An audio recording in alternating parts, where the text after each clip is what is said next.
पहली बार किसी ने यमराज का रास्ता रोका था।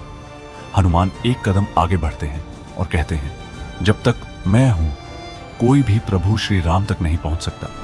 मैं अपना कर्तव्य निभाने आया हूं, मुझे कोई नहीं रोक सकता। लेकिन हनुमान पीछे हटने वाले नहीं थे। उनकी पकड़ गदा पर और मजबूत हो जाती है। टकराव बस एक पल दूर था। रावण के अंत और राम के लौटने के बाद अयोध्या में खुशहाली का माहौल था। हर तरफ शांति थी, व्यवस्था थी और संतुलन था। लेकिन तभी एक दिन एक शक्तिशाली देव अयोध्या के दरवाजे की तरफ बढ़ता हुआ दिखा। पहरेदारों ने जब ध्यान से देखा तो उनके हाथ अपने आप जुड़ गए, क्योंकि उनके सामने खुद यमराज खड़े थे।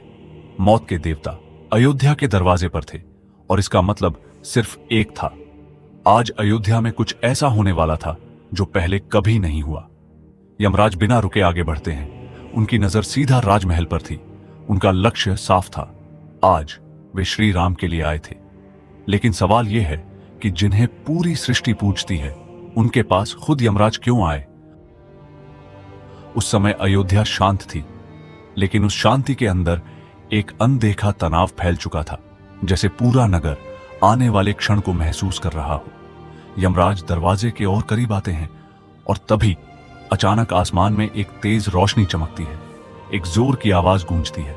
धरती हल्की सी कांप जाती है और उस रोशनी के बीच से एक आकृति नीचे उतरती है। महाबली हनुमान। यमराज के सामने हनुमान खड़े थे, हाथ में गदा और आंखों में आग। उन्होंने बिना रुके कहा, एक कदम भी आगे नहीं, और दरवाजे पर सन्नाटा छा गया। पहली बार किसी ने यमराज का रास्ता रोका था। हनुमान एक कदम आगे बढ़ते हैं और कहते हैं, जब तक मैं हूं कोई भी प्रभु श्री राम तक नहीं पहुंच सकता। यह सिर्फ हिम्मत नहीं थी, यह भक्ति थी जो मौत को भी चुनौती दे सकती है। यमराज रुकते हैं और उनकी नजर हनुमान पर टिक जाती है। फिर वे शांत स्वर में कहते हैं, मैं अपना कर्तव्य निभाने आया हूं, मुझे कोई नहीं रोक सकता। लेकिन हनुमान पीछे हटने वाले नहीं थे। उनकी पकड़ गदा पर और मजबूत हो जाती है।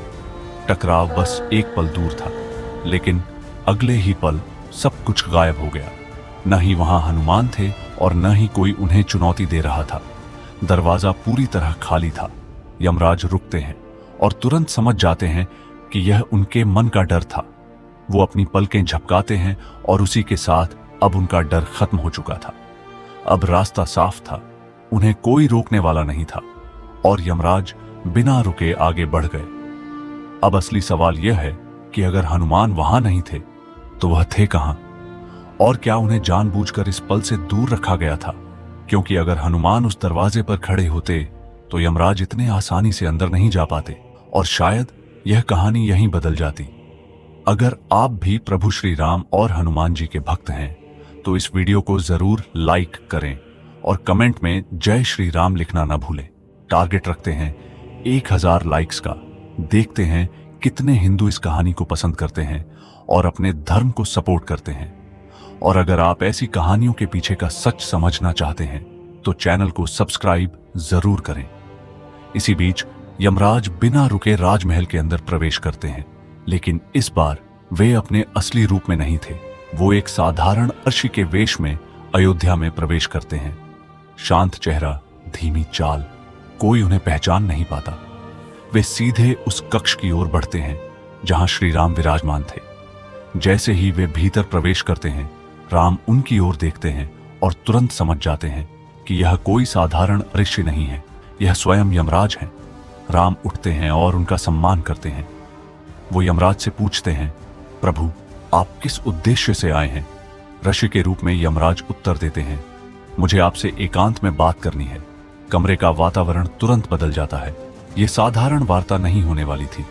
राम सहमति देते हैं, लेकिन तभी यमराज एक शर्त रखते हैं, हमारी बातचीत के बीच अगर कोई भी अंदर आया तो उसकी मृत्यु निश्चित होगी। कमरे में सन्नाटा छा जाता है। यह केवल एक चेतावनी नहीं थी, यह एक अटल नियम था। राम बिना एक क्षण गंवाए इसे स्वीकार कर लेते हैं, क्योंकि उनके लिए वचन सबसे ऊपर था। लेकिन अब एक गलती किसी की जान ले सकती थी। अब सवाल था कि दरवाजे पर पहरा कौन देगा। राम लक्ष्मण को बुलाते हैं। लक्ष्मण तुरंत उपस्थित होते हैं। जब तक मैं अनुमति न दूं, कोई भी इस कक्ष में प्रवेश नहीं करेगा। आदेश स्पष्ट था। लक्ष्मण बिना कुछ पूछे सिर झुका देते हैं। जैसा आप कहें। उनके लिए यह सिर्फ आदेश नहीं था, यह उनका धर्म था। वे दरवाजे पर जाकर खड़े हो जाते हैं, सीधे, स्थिर और सावधान। अब यह सिर्फ पहरा नहीं था, यह एक सीमा थी जिसे पार करना मृत्यु को बुलाना था। अंदर राम और यमराज के बीच वार्ता शुरू होती है। यमराज सीधे मुद्दे पर आते हैं। आपका अवतार उद्देश्य पूरा हो चुका है, अब लौटने का समय आ गया है। यह शब्द साधारण नहीं थे, यह एक युग के अंत की घोषणा थी। राम शांत रहते हैं, न कोई आश्चर्य, न कोई प्रश्न, जैसे उन्हें पहले से सब पता हो। लेकिन बाहर एक ऐसी स्थिति बनने वाली थी जो सब कुछ बदल देगी। लक्ष्मण अब भी दरवाजे पर खड़े थे। उनकी नजर स्थिर थी, उनका मन शांत था। उन्हें बस एक काम करना था, किसी को अंदर नहीं आने देना। लेकिन उन्हें नहीं पता था कि अगला ही पल उनकी जिंदगी का सबसे कठिन निर्णय लेकर आने वाला है। और उसी क्षण बाहर अचानक तेज आवाज गूंजी, मुझे अभी राम से मिलना है। लक्ष्मण तुरंत मुड़ते हैं। सामने आर्षि दुर्वासा खड़े थे, तेज नजर, सीधा आदेश। लक्ष्मण ने रास्ता रोका। अभी प्रवेश संभव नहीं है। दुर्वासा एक कदम आगे बढ़े। मुझे रोका नहीं जा सकता। लक्ष्मण वहीं खड़े रहे। आदेश है, कोई अंदर नहीं जाएगा। अब स्वर बदल गया। दुर्वासा की आंखों में क्रोध उतर आया। अगर अभी नहीं जाने दिया तो मैं पूरी अयोध्या को शाप दे दूंगा। बस यहीं से सब बदल गया। अब यह पहरा नहीं था, यह निर्णय था। एक तरफ राम का आदेश और दूसरी तरफ पूरे राज्य का विनाश। समय खत्म हो रहा था और दुर्वासा इंतजार करने वाले नहीं थे। लक्ष्मण ने दरवाजे की ओर देखा। यह जीवन और विनाश के बीच की रेखा थी और बिना एक पल गंवाए उन्होंने दरवाजा खोल दिया। दुर्वासा सीधे अंदर प्रवेश करते हैं। कमरे में राम और यमराज आमने सामने बैठे थे। दुर्वासा बिना रुके बोलते हैं, मुझे तुरंत आपसे बात करनी है। यमराज एक क्षण के लिए दुर्वासा को देखते हैं। शर्त टूट चुकी थी और अब उसका परिणाम तय था। लेकिन वहां कोई मृत्यु नहीं हुई, क्योंकि यह शर्त केवल शब्द नहीं थे, यह एक ऐसा वचन था जिसे तोड़ा नहीं जा सकता था। राम स्थिति समझ चुके थे। दुर्वासा आगे बढ़ के कहते हैं, मैं एक अत्यंत आवश्यक कार्य के लिए आया हूं, जो तुरंत करना जरूरी है। यह राज्य और समय से जुड़ा है। राम शांत स्वर में उन्हें उत्तर देते हैं, अब जो होना था हो चुका है। दुर्वासा रुक जाते हैं, एक नजर राम पर डालते हैं और उसी क्षण समझ जाते हैं कि वे ऐसे समय में आ गए हैं जिसे अब बदला नहीं जा सकता। वे कुछ नहीं कहते, बस शांत होकर झुकते हैं और बिना कोई शब्द बोले वहां से लौट जाते हैं। और पीछे रह जाता है टूटा हुआ वचन और उसका परिणाम। यमराज उठते हैं और स्थिर आवाज में कहते हैं, अब नियम पूरा होगा। और इतना कहकर वे वहीं से विलीन हो जाते हैं। अब कमरे में सिर्फ दो लोग थे, राम और लक्ष्मण। राम धीरे से लक्ष्मण की ओर देखते हैं। उनकी नजर में न क्रोध था न प्रश्न, केवल एक स्वीकृति थी, जैसे वे जानते हों कि अब यह क्षण टल नहीं सकता। लक्ष्मण झुकते हैं और शांत स्वर में कहते हैं, मैंने आदेश तोड़ा है।